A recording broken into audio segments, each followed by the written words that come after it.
Hey everyone, my name is Vince Galman. I have a question for you. When you were a child, was it safer for you to say yes or no? Was it safer for you to say yes or no? Now, let me give you some context so that you can answer that question more easily.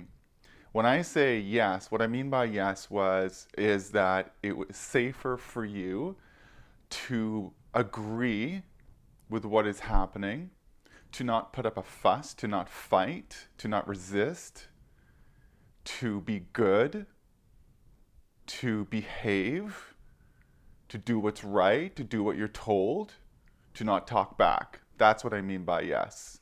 How much of your safety, day in and day out, with your mother, father, or both, or whoever was your primary caregiver, how much of your safety was dependent on you being agreeable, on you saying some form of yes,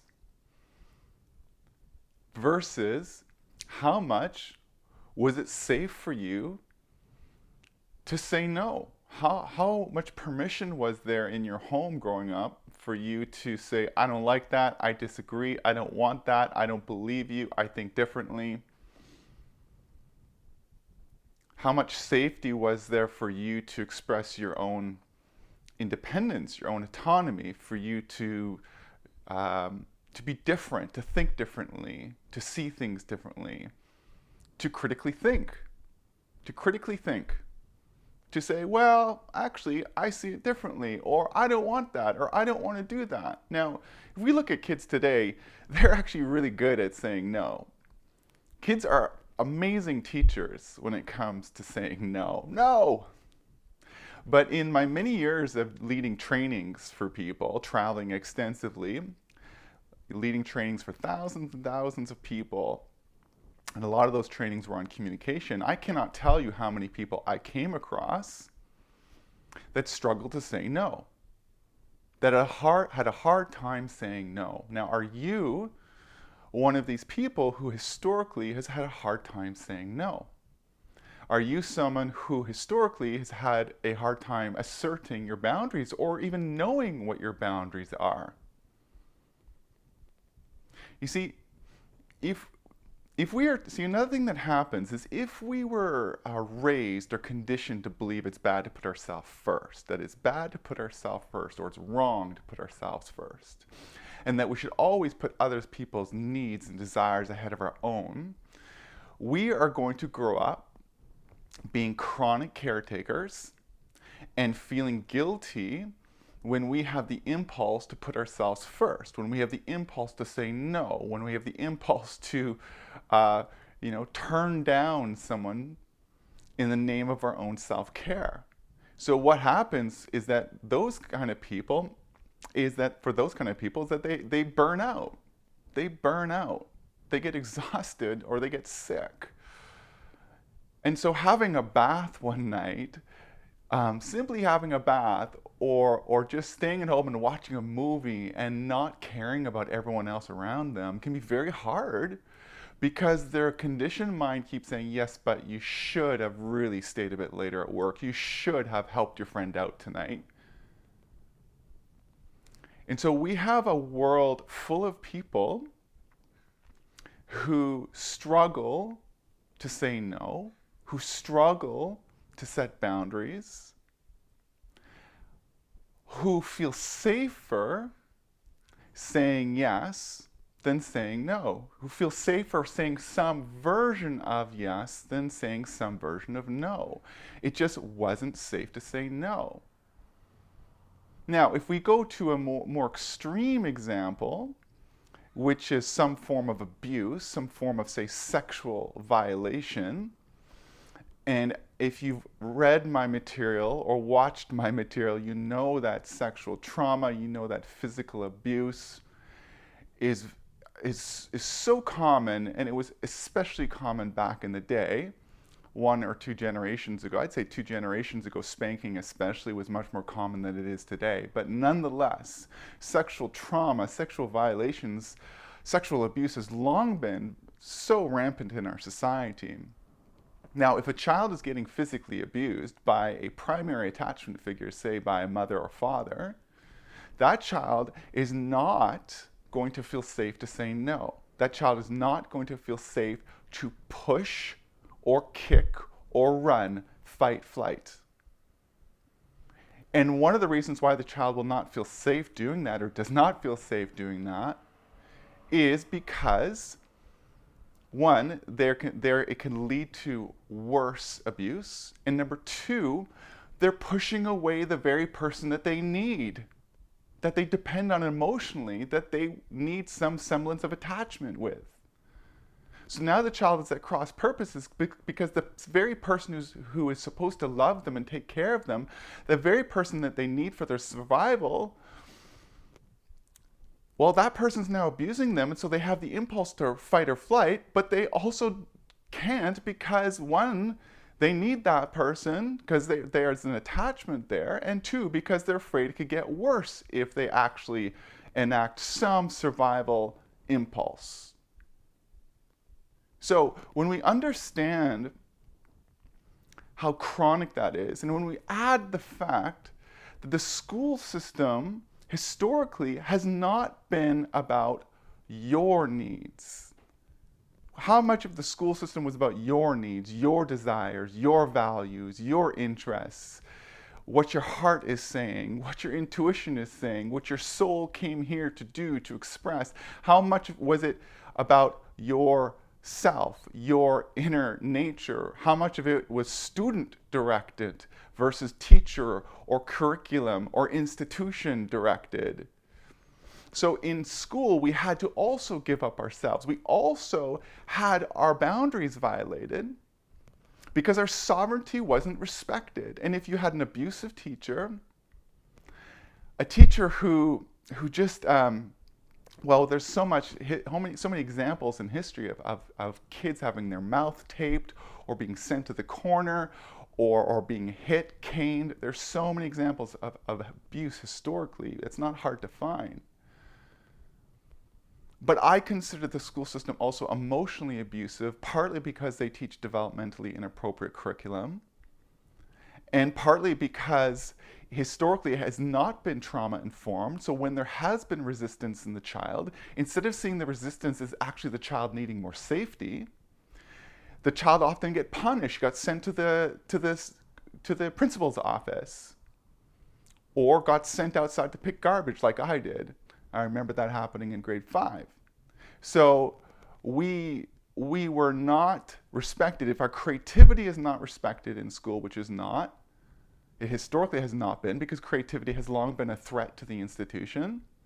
If creativity, which is a huge part of our soul, is not respected, is not encouraged, is not explored, then this is to me, and if we're pushing rote curriculum, if we are pushing a system of indoctrination which comes from a state-controlled agenda, that's abuse to me.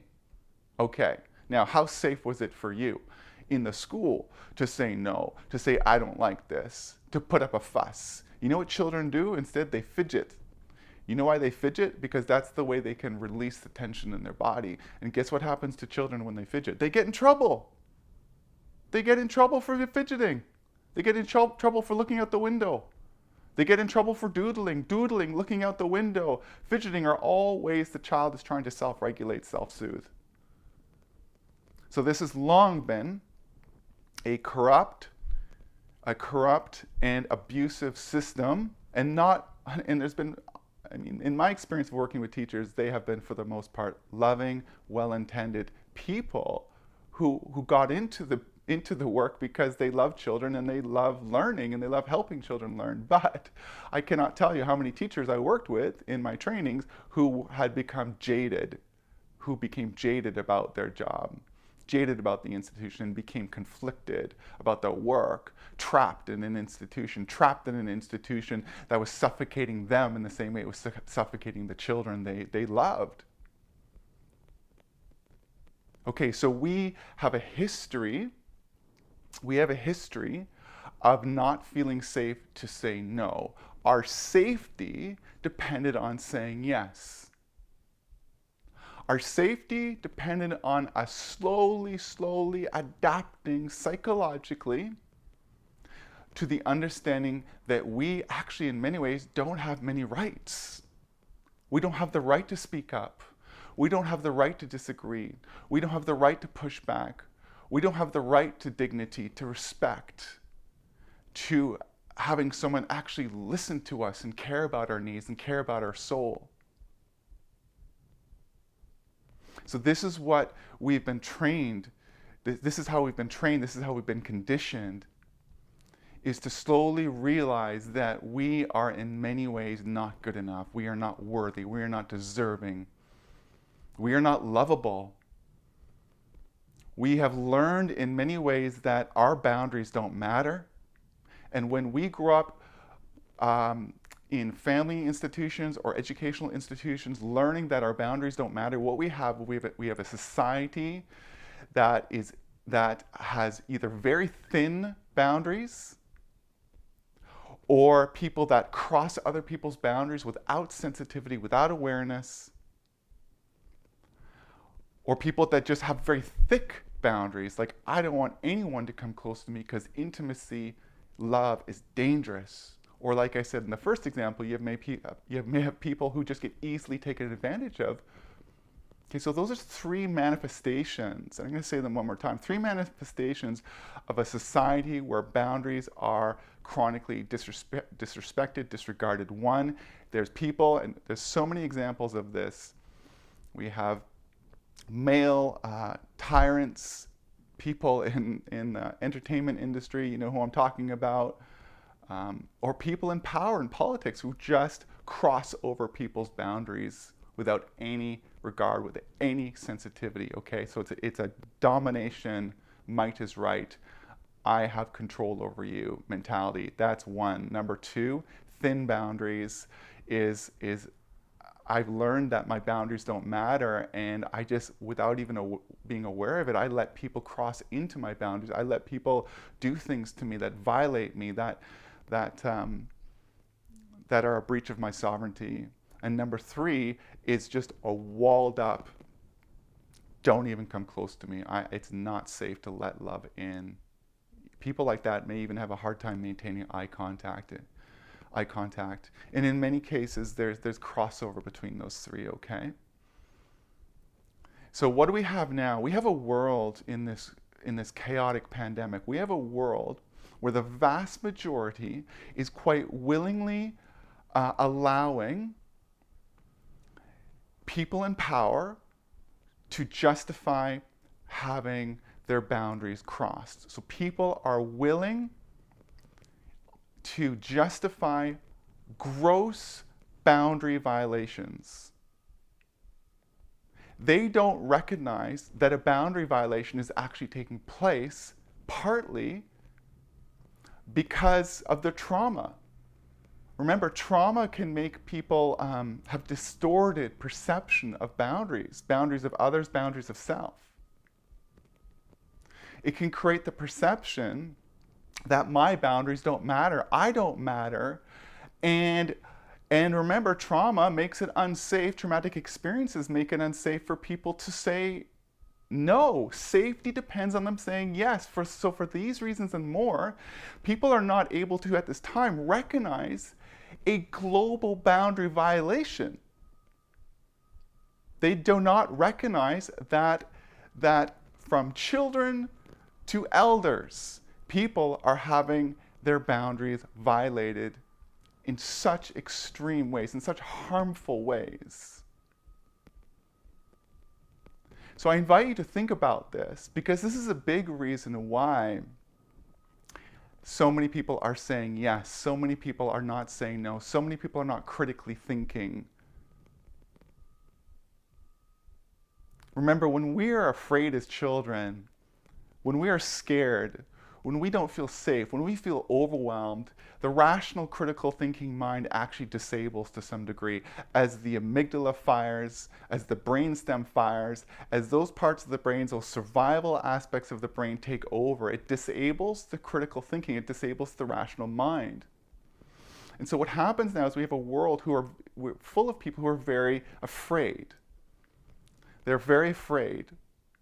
And so what's happening again is their critical thinking mind, their rational mind is disabled to some degree. They're defaulting to an old survival response of just saying, yes, help me, save me, yes, I'll take that. Because they're in fear. You put people in fear and boy, you can manipulate them till the cows come home. They will just say yes. This is the old tried and true playbook pattern that the elites have done for a long, long time, which is to create some kind of problem, incite huge fear, and then offer a solution to that problem. And they know that people are going to actually say yes to it because they're terrified. Their fear hijacks their critical thinking. So what I want you to know is that you have a right to say no. You have a right to say no. You don't have to say yes. If you feel the impulse to say yes, check in with yourself. Maybe it's coming from an old part of you that had to say yes who had to say yes to survive, not just in this lifetime, but in past lifetimes, where if you didn't say yes in a past lifetime, you could be burnt at the stake. And remember, as I've said in previous videos, those memories are stored in our DNA. That too is influencing us, along with our ancestral trauma that we inherit. We have long been in a very dysfunctional world where our survival has depended on saying yes. And so no has long been a threat.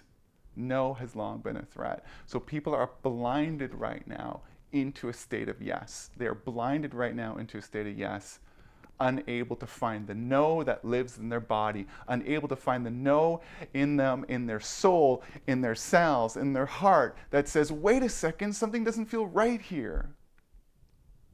So you have a right to self-respect. You have a right to dignity. You have a right to self-ownership, meaning you have a right to own your body and decide what goes into it. We are waiting. The vast majority of people are waiting for their rights to be given back to them. That's not what these times are about. These times are about awakening to how our rights have been taken away from us and claiming those rights, claiming them, not waiting for the leaders to show up. You are the leader. You are the leader. Lead you. And by leading you, you will be a leading example for others to stand up and say, no, I will not tolerate this. This is my body.